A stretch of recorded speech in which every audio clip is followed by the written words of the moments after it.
Welcome again to Mystery Beer Books. It's always a pleasure to be able to do these videos and to share some information with you from Louis and I and Mystery Beer Books. We're a couple of days now shy of Father's Day, and thank goodness business has been very brisk with people. It's lovely to find that people are buying books, first edition books, as gifts for Father's Day. What could be more appropriate? Beats buying a bottle of scotch, you know, and it's worth more in the long run, intellectually and financially.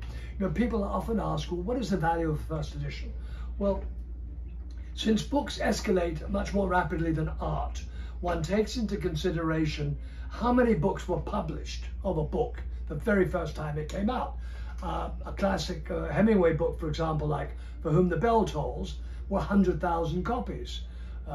His Sun Also Rises was only 5,090 copies. 5090 was the amount, I believe.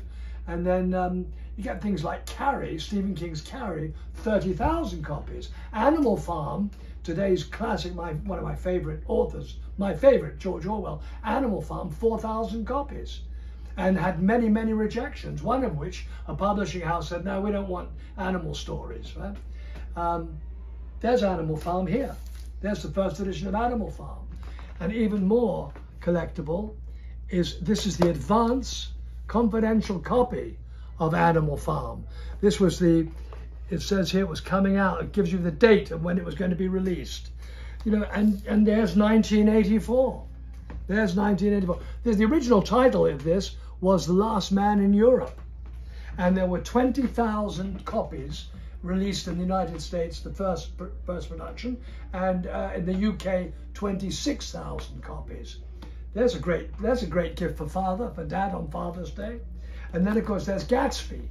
The Great Gatsby is the first edition of Gatsby, had an initial release of 20,870 copies it was. 20,870 copies. That was it.